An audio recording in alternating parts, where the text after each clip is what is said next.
Hi guys, welcome back to the shop. It's been a minute or so since I've done a video.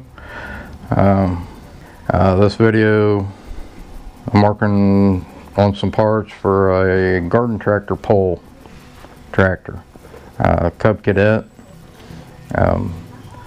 It's a manual 3-speed, but he's going with a Kubota engine, and I have the flywheel and parts from it that I need to be able to fit the clutch assembly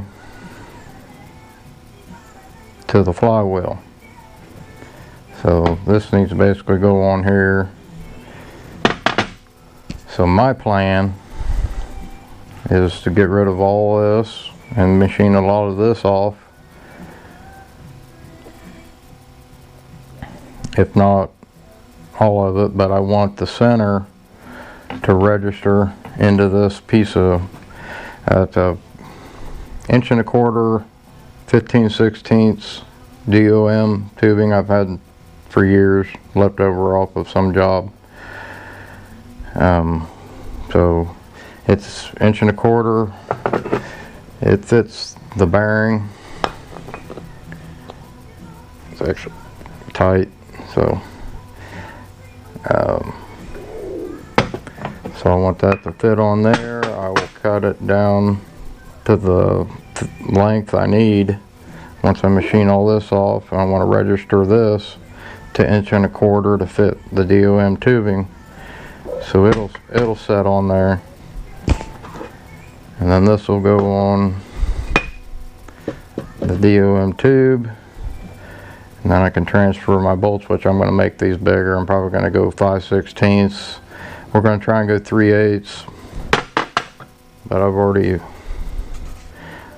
kind of already spotted it with my center punches. I think I can get 3/8, but it's going to be awful close to the inside wall, so I'm not sure. I'm going to call them and tell them how close it's going to be. I might have 3/16 or so in there before I hit the register. I could always redo the holes, move them out a little bit, and not even use these 1/4 holes at all. But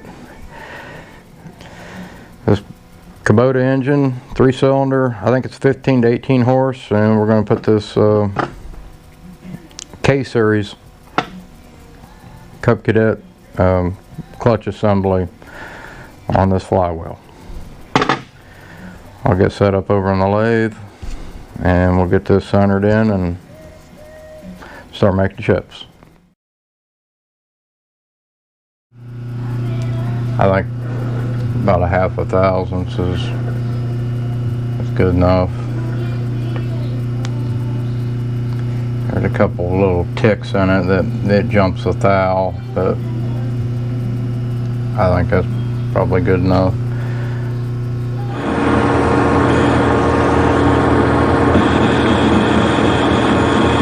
Got that intermittent cut from that keyway, so I'm hand feeding it.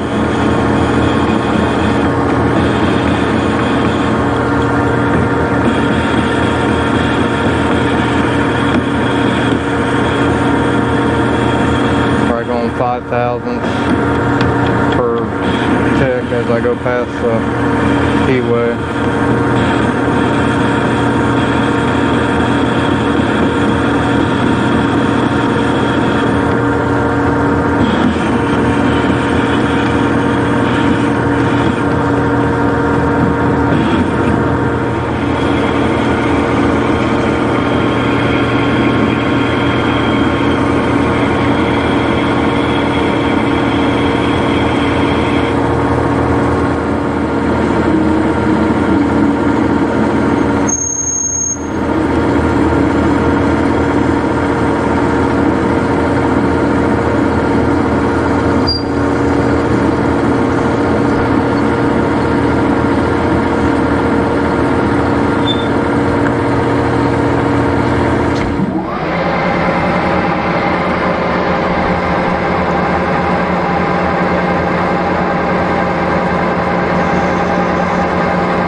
I got all that done.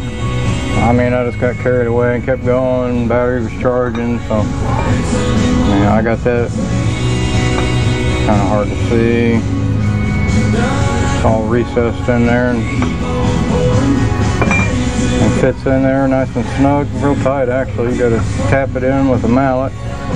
And now I'm parting this off to, I think it's a little over an inch. Maybe at an inch, I can't remember. Yeah, inch and, yeah, about an inch by the time I turn it around and face it off and chamfer the corners. And then, so, yeah, we'll cut this piece off and then we'll get set up to drill some holes.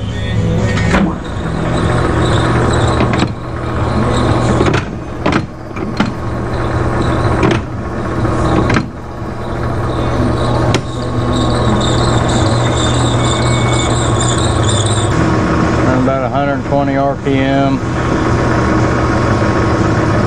and I'm power feeding it.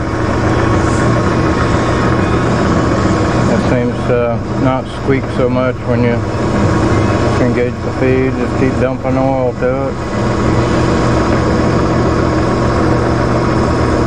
I also shortened the parting tool, put it back into the holder a lot as far as I could.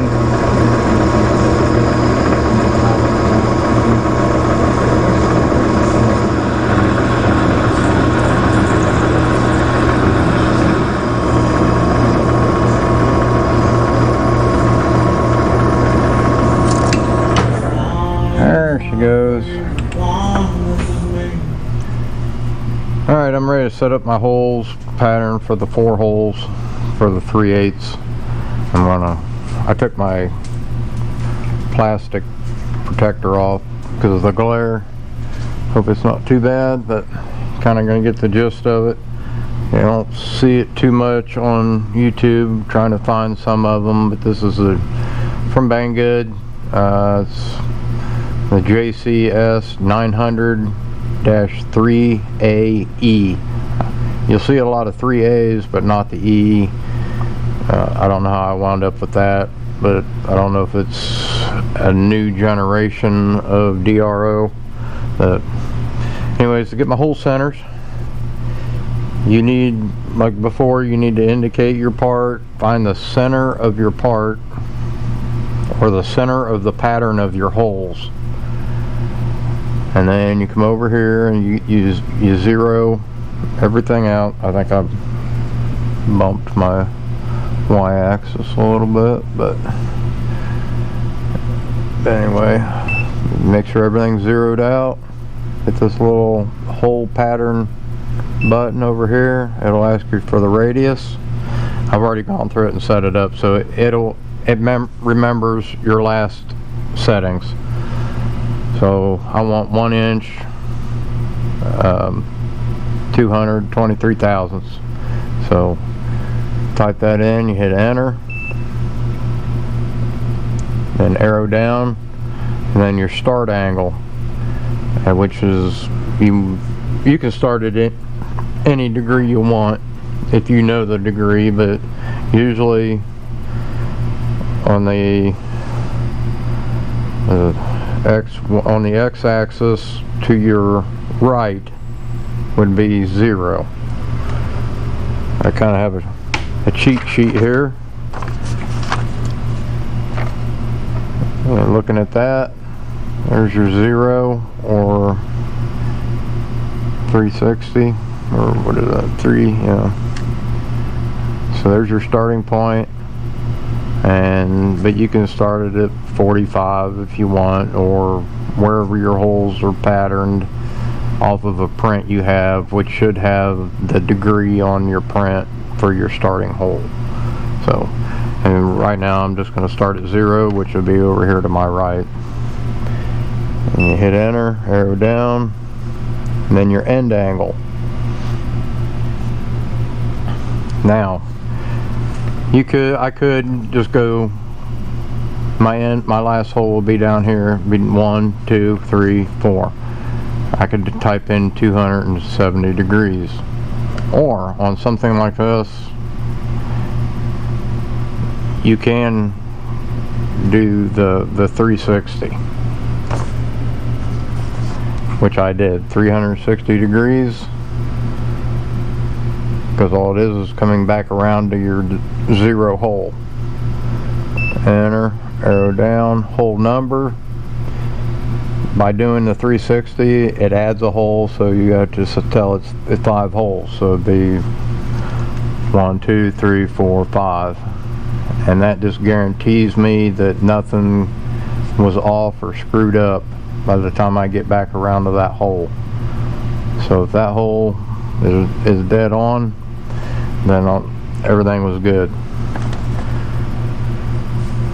And enter, arrow down, direction 0. You get the option, a lot of DROs. 0 would be counterclockwise in the direction that you'll put the holes in. About all CNC machines are going to be counterclockwise on holes. You can type in 1 and it'll go clockwise. So I just leave it at 0, and there it gives me hole number 1 on my x-axis to move over. And then once you do that hole, you arrow down, do number 2, run your y-axis to 0, and run your x-axis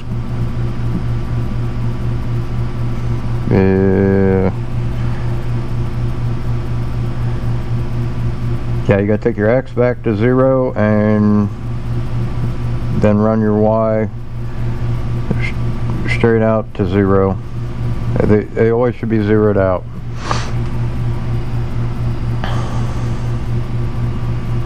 And hole number 3. Well, see, I haven't moved anything yet, so there's nothing to move. So here, let me go to my number 1 hole. I think I got the table locked. Yeah. Move. Bandits in the way. Damn it.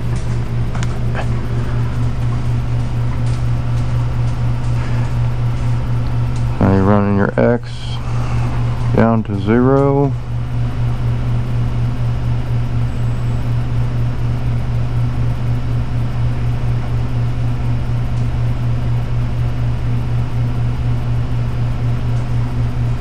And then you drill your hole. And you go to hole number 2. Now I have to run the X back to 0.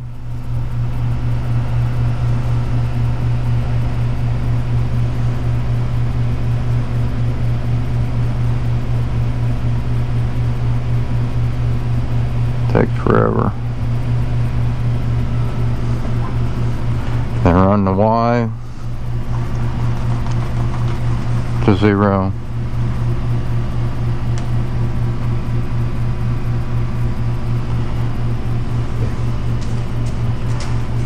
And then the same thing, arrow down, hole number 3, basically gotta run the table back out the same direction the other way.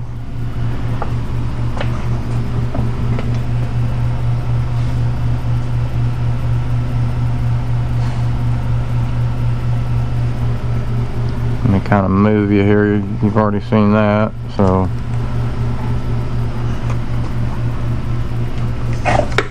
oops. How hard that's going to be to see.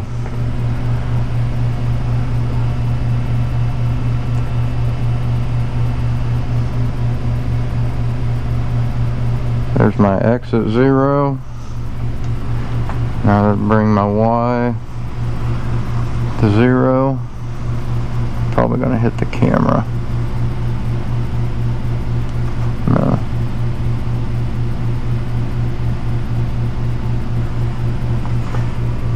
lock those two axes.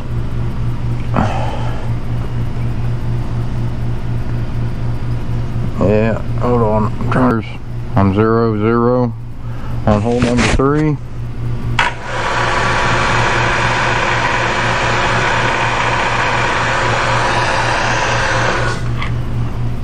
And come up and arrow down, hole number 4.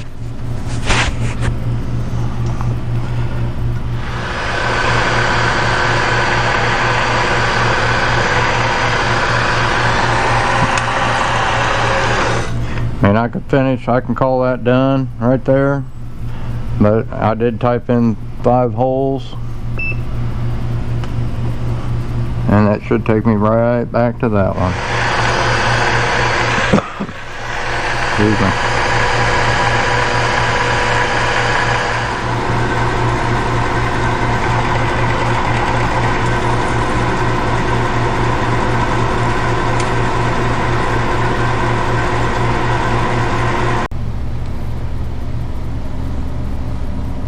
Alrighty guys, I got this all done. I mean, you saw me drill and tap, so you didn't need to see all of it, I guess. It'd be too boring and a lot to edit out. So I got this one done, a counter board. Those drilled to 5/16. These are 3/8.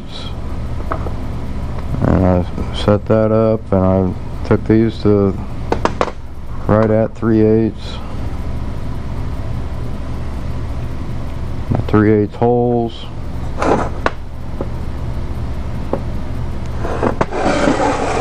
Let's see how well it fits. Now I'm going to suggest him use a little Loctite on everything. He can paint it if he wants.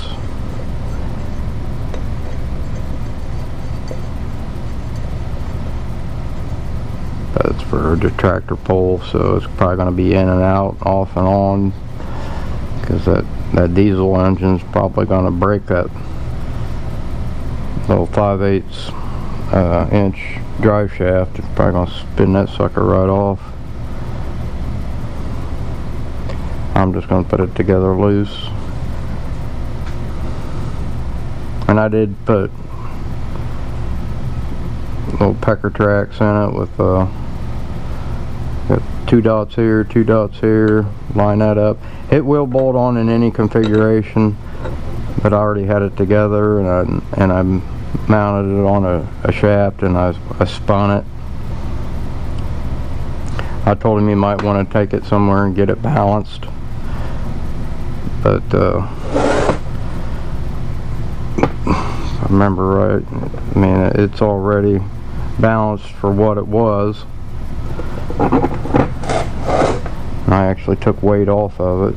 This is basically balanced because of the shaft. When they cut that key in it, they probably needed to balance it, so there's no key anymore, so I don't know how balanced it's going to be anymore.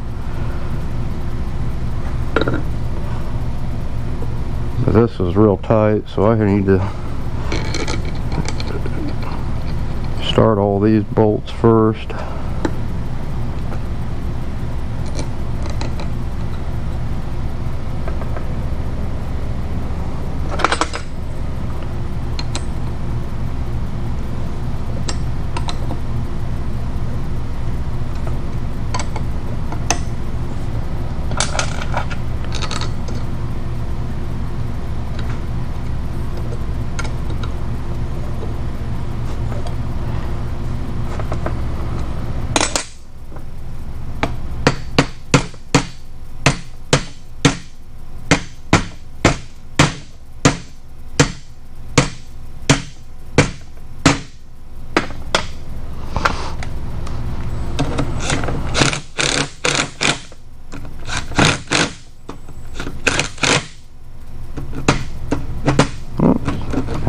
Get on there.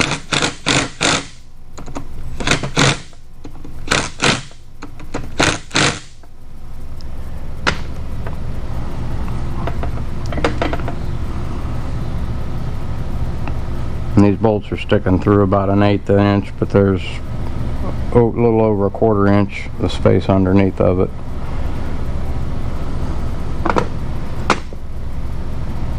And I witness marked these two dots here. Line up to that.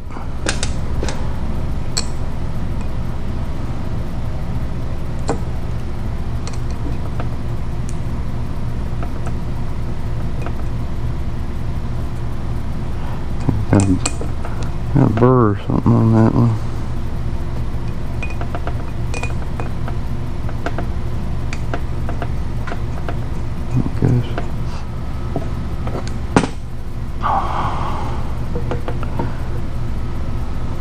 There it is.